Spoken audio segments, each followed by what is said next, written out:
Hi, this is Andrew. I'm recording this video in a process of really trying to recover from yesterday, and really sort of the past couple weeks. I've been, I feel like undergoing a lot of tests from the universe, really strongly and very much so back to back.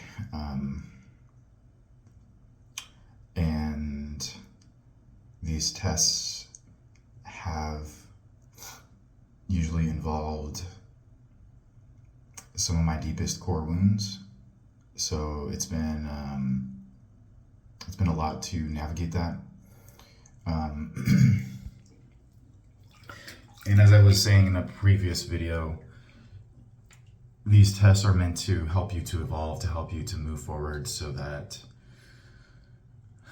when you are shifting into your new reality, you're not bringing forth the baggage from the past, and you're leaving this older version of yourself behind, because that older version just isn't aligned with this newer reality. And really, to change your reality in a deeper way fundamentally means you have to change who you are, which just means if there's a powerful, heartfelt desire calling you forward, that is a part of your soul, that is a part of you that is wanting to expand and emerge also. So I think with those kinds of desires, it's not just about the desire itself. It's not just about getting something out there. It is also your soul calling you to a higher version of yourself, to a more expanded, freer version of yourself.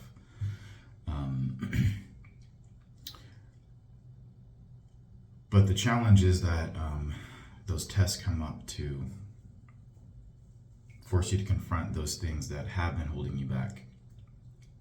And so I feel like I've been caught up in this web of trying to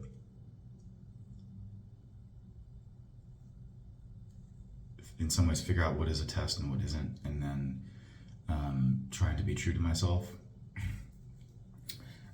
It's tricky for me because some of my deepest core wounds are around the need for validation, fear of abandonment and fear of loss, and kind of goes with the need for validation, but second guessing myself and giving my authority away to others. And all of those things have been arising for the past couple weeks, and it's been a difficult process to get faced with what felt like the same test repeatedly, because I kept holding back because I wasn't fully trusting, fully surrendering. And usually these tests have come about shortly after I've asked the universe for that. I've asked the universe to please help me resolve a situation or help me to surrender, and then not long after that is when I'll be confronted with the situation that brings up these triggers around loss and abandonment and need for validation. And it's in some ways been surprising to me just how deep those triggers are, those wounds, and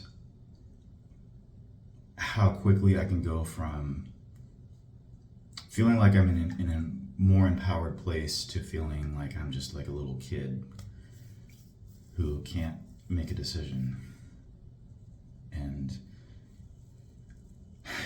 going from one to the other so quickly is very disorienting. And I think this is the theme that I want to talk about in this video. And again, these videos are, a lot of it's just like impromptu, just me sharing my own experience, processing out loud, and some stream of consciousness. So that's just kind of how these videos go. I don't really plan them ahead. But this is I think an important topic. When you do start becoming more the person you want to be in shifting states, and then something comes along and all of a sudden you've regressed, you've dropped from feeling good about yourself to this more emotionally crippled state. And it's easy, I think, when you get to that, when you drop to that level, I think it can be easy to beat yourself up about it, and like almost like a part of you wants to identify with it, as strange as that sounds, because it's something that it's so used to.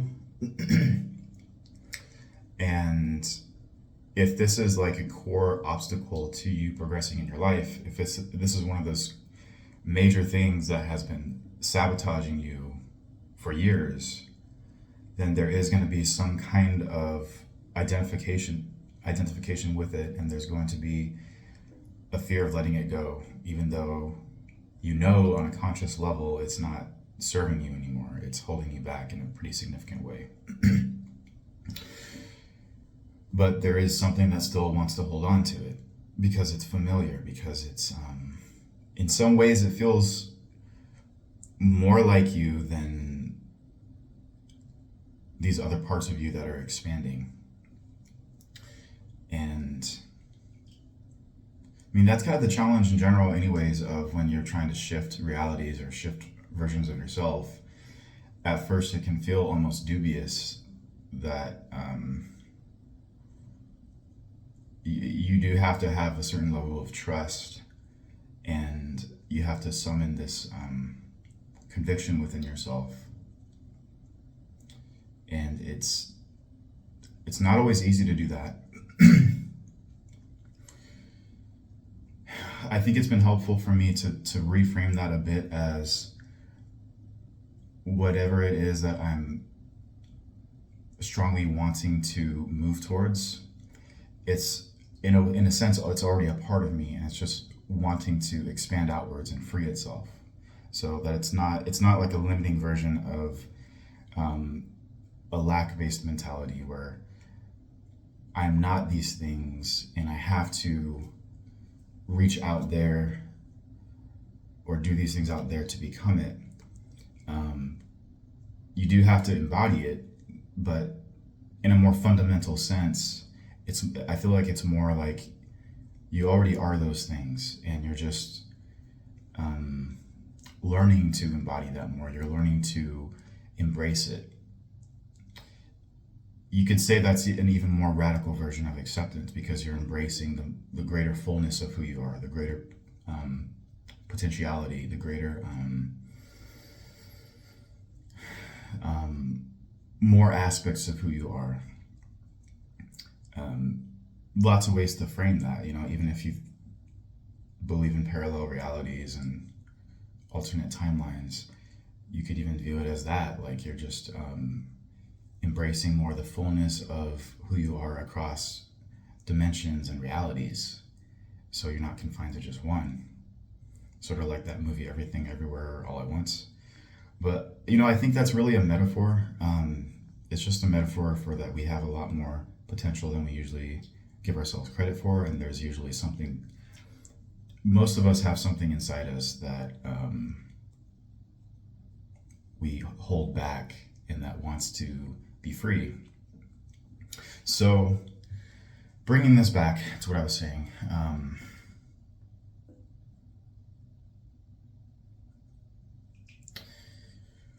when it feels like you're making progress, you're going in a certain direction, and then something triggers you and you fall. And you feel like you've regressed significantly, really fast. And then you're wondering what the fuck's going on? Why is this happening? This must mean that this thing isn't really meant for me. This must mean that who I'm trying to become isn't really worth it, or and that I should set my sights lower, or this must mean that it's going to take me a lot longer than I thought, or whatever. And it is important to be patient, but I mean, sometimes that can get co-opted as this idea of it's going to take me forever to get to this point. And in reality, that is just another way of saying it's never going to happen. It's just a little mental twist. It's just a little variation on that, because just like how people sometimes say, oh, someday I'll do this, someday I'll do that, but really that's just an excuse to not do it. It's sort of the same idea, you know? So the mind can concoct all of these rationales for why this isn't meant for us. And sometimes it can be so clever to package it in a way that makes us feel like it's trying to comfort us, but it's really not. It's just trying to hold us back.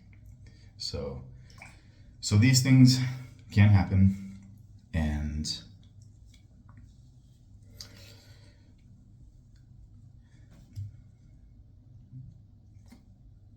you know, as cliche as it is, my mind's just going back to this axiom that I've heard a few times in my life of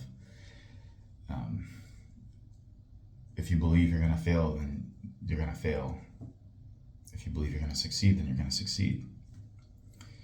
And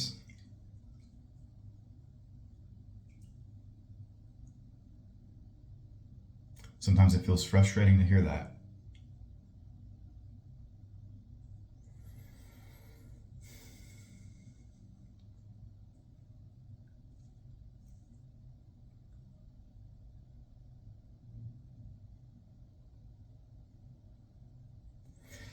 Something that goes with that, though, that I heard recently that did really hit me on some level is there's this channel, The Soul's Playground, and the person in that was saying that your reality, the things that you want the most, in a sense, have already happened, that they already exist, and the only thing you can really do is delay them. And something about that hit, even though if I'm not sure I fully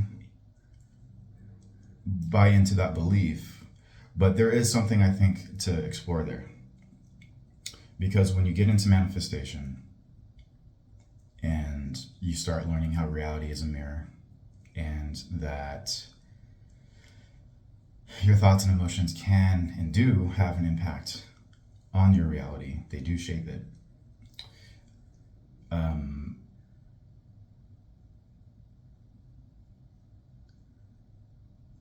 It's like I think the ramifications of that don't fully set in at first, and it takes time for that to really sink in to affect your worldview about reality as a whole. Because at first, we kind of try to buffer that with some things to kind of keep it at arm's length away. But one of those ramifications, I think the deeper you go into this, you do start thinking about space and time and non-linearity.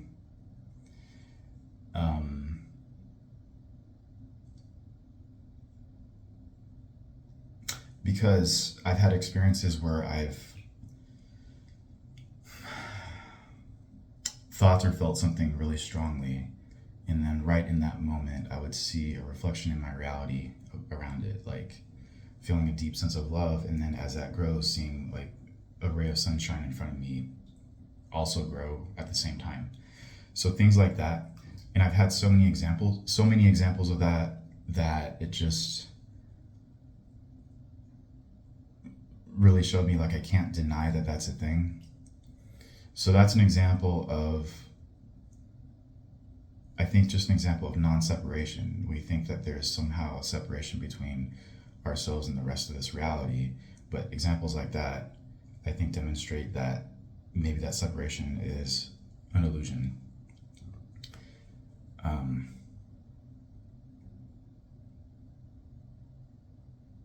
So it makes you wonder about time too.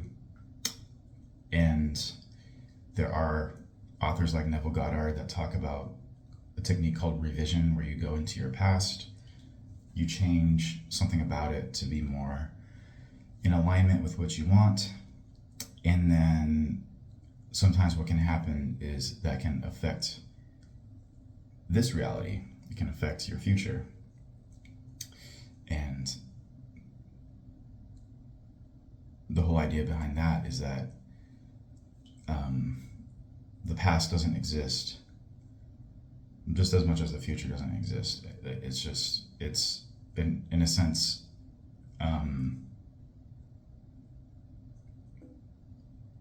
in terms of the effects it can have, there can be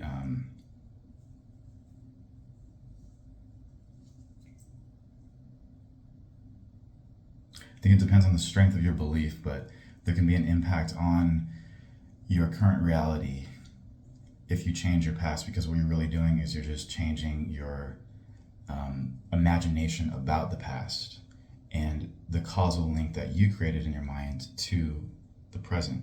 So if you change that, you're going to change the other. And it's basically, the Mandela effect is just an extreme example of that in a way. It's the same principle operating. It's just you're in a way selecting a different reality when you go back and change the past. And the extent of that, maybe it just depends on the person's conviction. I'll leave it at that. I think that's a whole rabbit hole I don't want to go down right now. But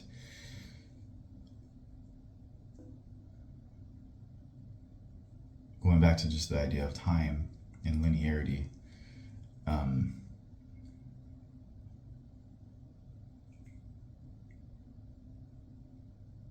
if we're already those things that we want to become in some way, then it's less about trying to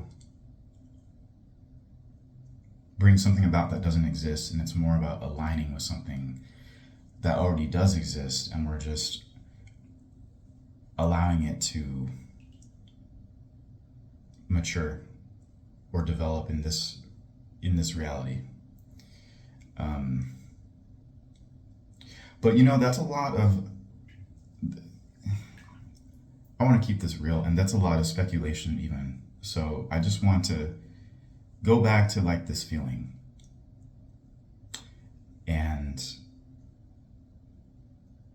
explore that a bit more. So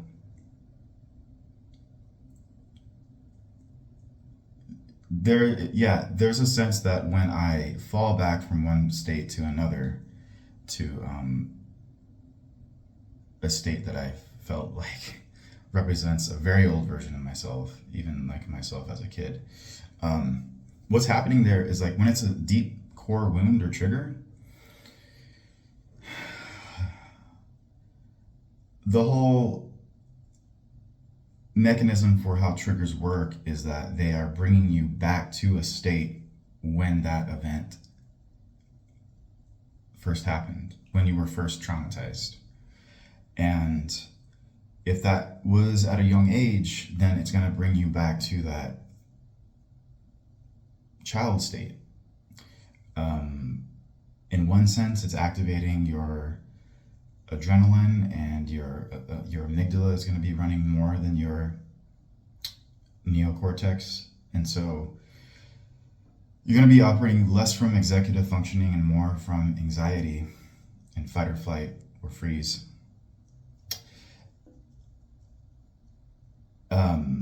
So that's happening. But in addition to that, the person you were at that time, that's going to be coming through to some extent.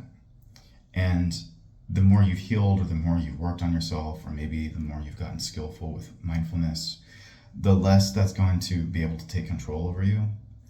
But it can still happen, and especially if it's a really deep wound that has a lot of charge behind it still. So what's been happening is I've been faced with these core wounds, and shown just how much they can still affect me, shown just how much they can send me right back into that childlike state. And it's disorienting. It's in a way, at least if you try to be honest with yourself, maybe some people can get really delusional about this, but I think for most of us, it's in a way easier to see ourselves in a more regressed state if we fall into that than to see ourselves from a higher state, because there's even a belief behind that you have to earn it when you become, you could say, a stronger, smarter, wiser, more mature, more evolved person. There's a belief with that you've earned it, that you've put in the work, that you've been focused enough to reach that state. So it's almost like if we fall, I think that triggers the imposter syndrome, and it makes us think like, well, maybe that person I thought I was becoming, maybe it was just a mask, or maybe it was just fooling myself. Like maybe I just have to accept that this is who I really am, that I'm just this awkward, scared person. And the funny thing is, we don't even always consciously play it out like that, but in a way it can still play out behind the scenes, and it can come across in other ways. So for example, we might not have that conversation in our heads in that moment, but we might start thinking of coping mechanisms we can go back to. Like we'll start drinking again, or smoking pot again, or finding other ways to gain validation, or we'll go back into our old habits. And the reason we're going back into our old habits is partly to soothe ourselves from that level of adrenaline and stress, but partly to because it's giving into those thoughts that are happening in the background, that maybe this isn't really for me. Maybe I need to set my sights lower. And that can be painful, and that can bring up some dissonance within us. And so those old habits coming back are a way to numb the dissonance while keeping us stuck. Because if we don't resort to those coping mechanisms to numb, soothe, or distract ourselves, then we're faced with actually grappling with this thing of, why did I fall back? What is keeping me stuck here in this loop? And what does this actually mean? And if it means that maybe we can get what we want, or be that person that we are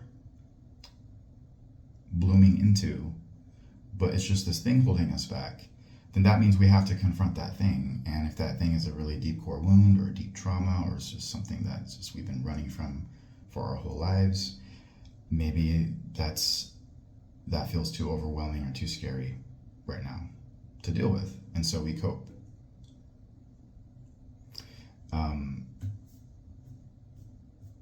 So those are some things that can happen, and things that I've been noticing within myself as a pull. Like last night and this morning, I was noticing a pull towards some of my old coping habits, and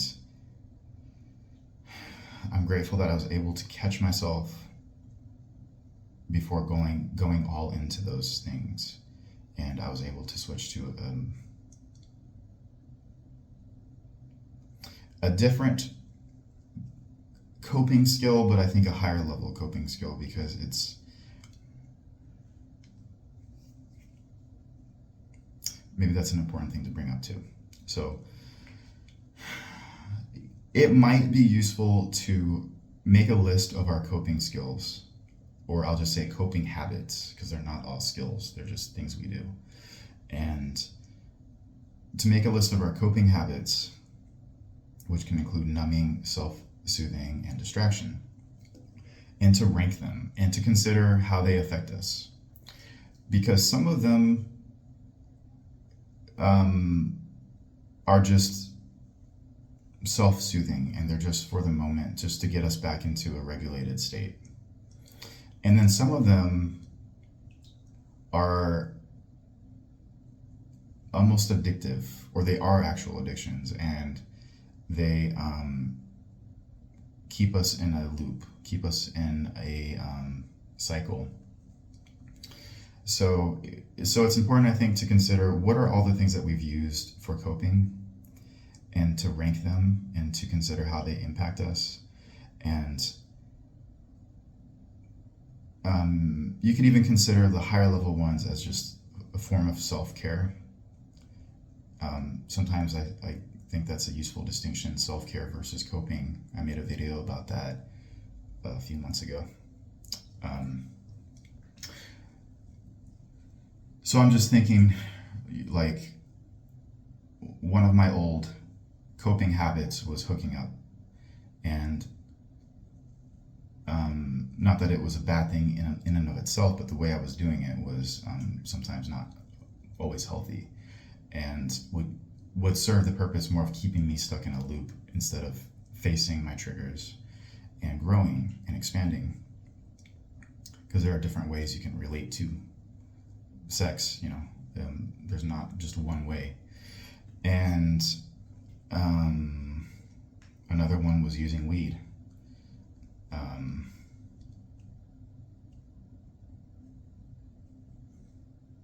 Even using ketamine, even though I was using it for therapeutic reasons, it was starting to get to the point where I was, I think, tempted to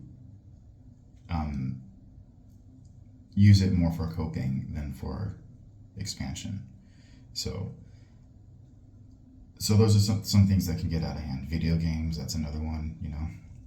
Nothing wrong with playing video games, but if you're doing it for hours on end to escape a feeling, or so you don't confront a situation or confront yourself, you know, that's keeping you stuck. So considering those things, and, you know, watching out for the old ones that want to pop up when, or if you do fall, and having the awareness to recognize, okay, I see what's happening, I'm not going to fall for it. And then instead of selecting one of those, you can consider some higher level coping strategies that are more about self-care and more about cultivating your vibration, or cultivating more of a positive mindset. Or sometimes it's just about, you know, catharsis or getting something out. So a new one I've been starting to use is listening to sleep affirmations on YouTube, and watching YouTube videos that either help to empower me or uplift me. Now, I want to bring a caveat here, because those can be good things, but those can also be a trap too. And I'm recognizing in myself that I've been going through a difficult period with many, many tests, and which I'm grateful for, because I do have a strong intention to move into further and further alignment, and I really want to break this cycle. I'm committing myself to breaking this cycle that I've been in, and that's just part of the process. But I've been learning that even these higher level coping mechanisms are still a trap. So watching YouTube videos that in the moment make me feel more uplifted, or make me feel more positive, or like, okay, I can do this, can be limiting too, because in one sense you're giving your power away, and in another sense you're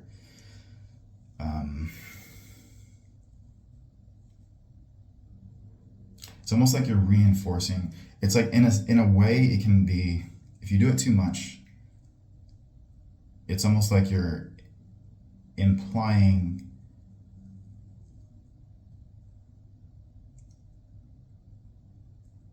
I'm trying to think of the best way to say this. You're reinforcing the reality that you're trying to move away from in a sense, if it carries sort of a desperate energy with it, and if you're doing it from a lack-based mentality. I think it's better than if you've had other coping habits that take you into a further downward spiral. I think it's better than that. It's an improvement. So you got to give yourself credit where you can.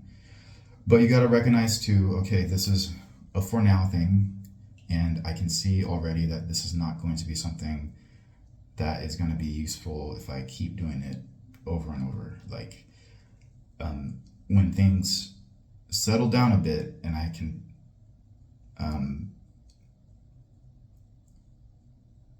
relax a little, then maybe this isn't something I'm going to use as much. So that was keeping me going when I was in a very, very stressed place and coming from a lot of fear. And I think I was just using it to help, in a way, take the edge off and to try to shift my mentality. And sometimes it did work, and I was able to pull myself out of that fear-based mentality. But because something fundamental wasn't changing, I kept slipping back into the fear-based mentality. So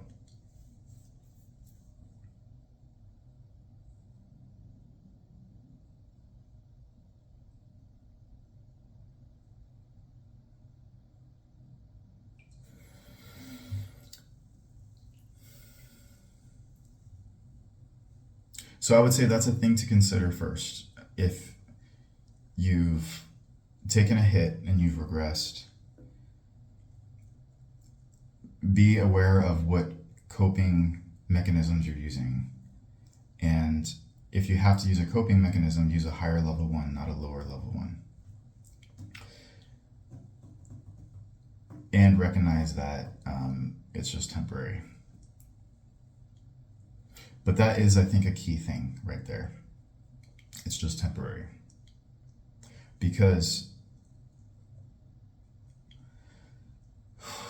the real trap seems to be, so this is really speaking to me right now, to where I am right now. I have faced so many tests this year, and which were really opportunities. They were, every single test is the universe trying to get you to see yourself. It's just trying to get you to see what you're doing or what you're believing that is holding you back. What is keeping you stuck in fear? That's what the test is. It's not like you're in school and getting tested, and if you don't pass, then you're shamed for it, or or it means you're stupid. And it's not like, it's also not like the universe is like a parent where if you don't pass your test, you get punished. It's not like that. What I found is that the universe is pretty graceful, and it's not here to judge you. It's just here to meet you where you're at.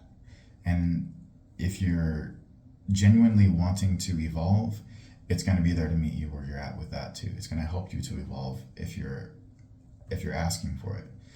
And that's what the test is there to do, to help you evolve. So it's just getting you to look at yourself. But then you have to make a decision whether you're going to fall for that past pattern or not, or if you're going to overcome it. And maybe that means that you have to do some healing work in order to move forward. That maybe if the trauma is deep enough that you have to do some work around that, find a way to release it. I don't think that's always the case. I think there can be some moments in your life especially if you believe it.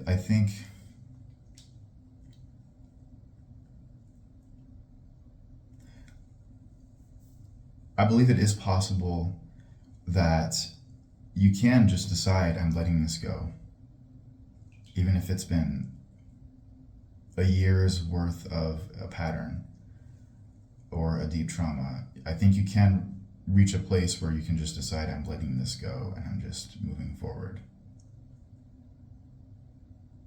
Like, as a hypnotist, I've seen some pretty radical and rapid changes happen.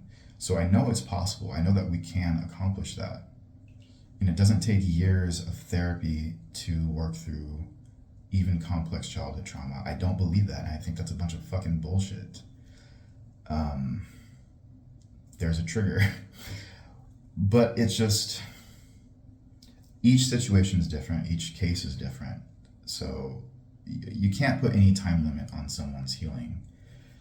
But that goes in both directions. You can't say it's going to take years, and you can't say it's going to take minutes either. It's going to be case by case. But I think there's some anger around that, just because I think there's a trauma trap that can happen for people who've been in healing and therapy for a long time. And that creates a new story, and it's like an identity that you're actually reinforcing too.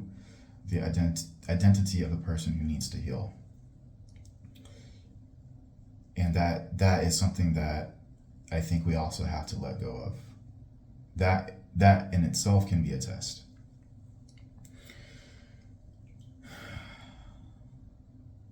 So I think there are moments, like if the universe is testing us, I think we can decide, I'm not letting this pattern control me anymore. I'm moving forward. And then there's another way to look at this too, the spiral, where maybe the universe gives us similar tests, but each test is at a higher level. So maybe in those situations, it's more about overcoming that pattern more and more, instead of just an all or nothing thing. There can be all or nothing situations, I think, but some situations might need more of a spiral sort of scenario. And I also don't believe that the spiral has to be forever. It's just until you reach a point where you can then just say, okay, I'm letting this go completely. I don't believe that we're meant to live this lifetime healing forever. I feel like healing is meant to be a part of the process. It's a part of our journey, and it's in a way it goes with how we see our ability to shift realities. Because healing fundamentally is about shifting your reality. So I'll leave that at that for now.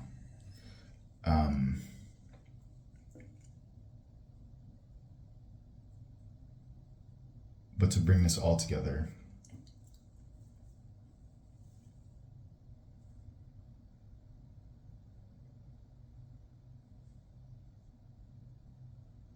yeah, it was just hard for me, and sad, and almost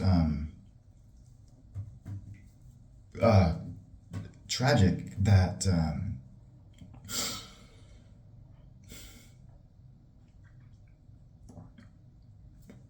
it felt like I hit the ground so hard. Sorry. These triggers can be very visceral sometimes for us. The body keeps the score, right? And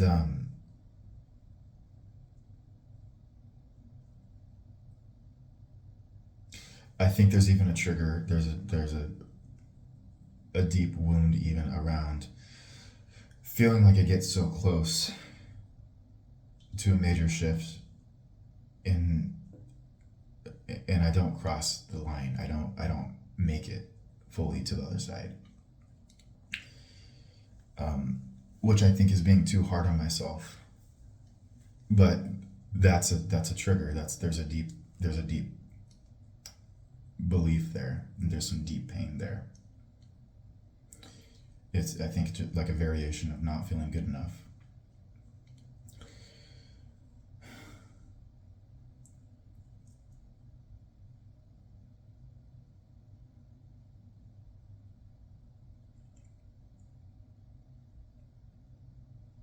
So it's just like I have to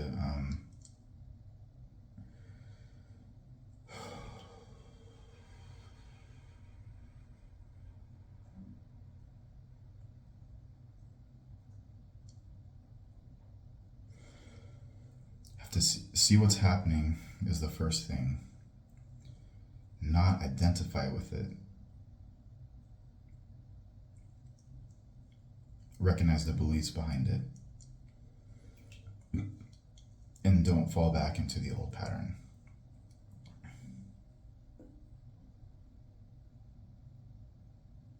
And I think all these tests are coming up. They're basically pointing to the same core wounds. And they're essentially coming up to really get me to like face these and drop them. And I've faced them so many times, but there's something I'm not quite getting. There's something that is still stuck there. So there's either I have to take a different approach, or there's something that I'm just not seeing about this yet. You know, and I'm talking about years of working through this. So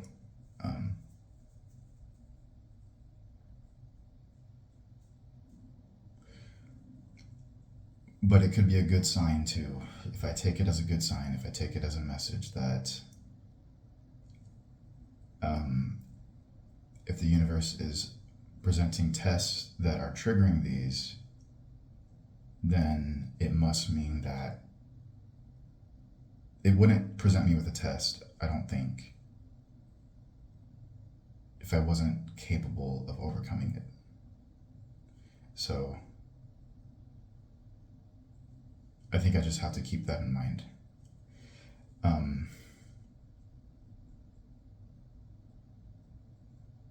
And what I learned from my psilocybin trip in Mexico, just keep focusing. The message there was keep your highest aim in your mind. Reconnect with your heart, because the heart is what activates it. It's not the mind that activates it, actually, it's the heart. Reconnect with the energy of that,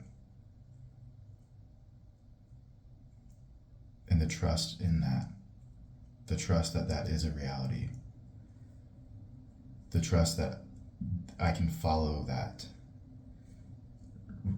Reconnect with that, and don't allow any other thoughts or ideas to get in the way, or convince me that that's not my reality, to convince me that that is not meant for me, that I'm not good enough for that whatever. The message was just keep focusing, just come back to it as many times as you need to, over and over and over and over and over again.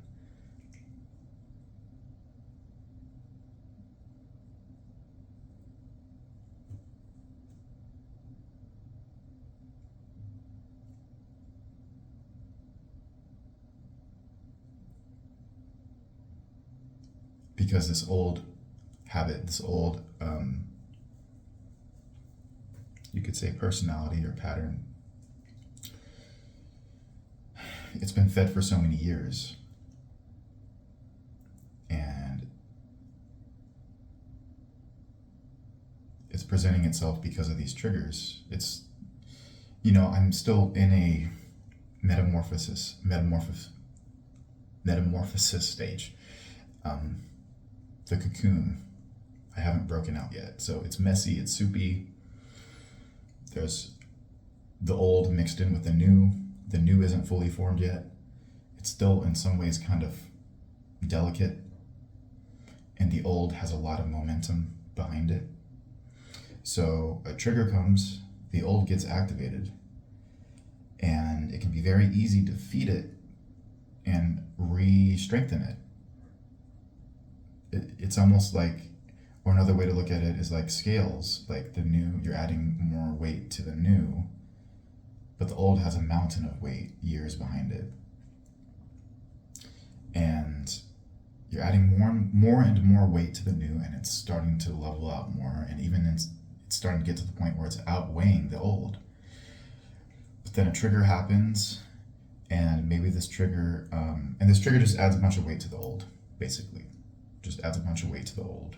Then the scales tip dramatically, which feels disorienting, and you're like, what the fuck? But the thing to do is to not keep adding more weight to the old. That's just reinforcing it. The thing to do is to see what happened and then work on adding more weight to the new. They just keep adding weight to the new. You refocus. And the metaphor isn't perfect because, in a way, I think what happens is the more and more you add to the new, weights actually do start to disappear from the old. Not all at once, but it's something that happens over time, I think. And over time, or when the right root cause has been, I think, uprooted,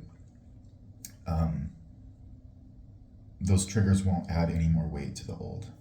Or if they do, it'll be a lot lighter. So the thing, either way, is just you add more weight to the new. You just keep adding weight to it. Don't add more weight to the old. When you go to the old coping habits, the ones that you did when you were this old version of yourself, that is the same as adding weight to the old. That's giving it more power, more energy. You're feeding it. And you just have to stay focused. Stay focused on your highest aim. Give that energy. Feed it. I think you just have to keep doing that. I just have to keep doing that.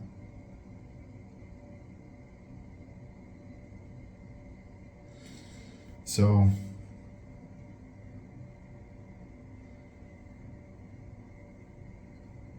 that is what I am focusing on right now with even making this video. Just getting some stuff out there, processing some stuff out loud, and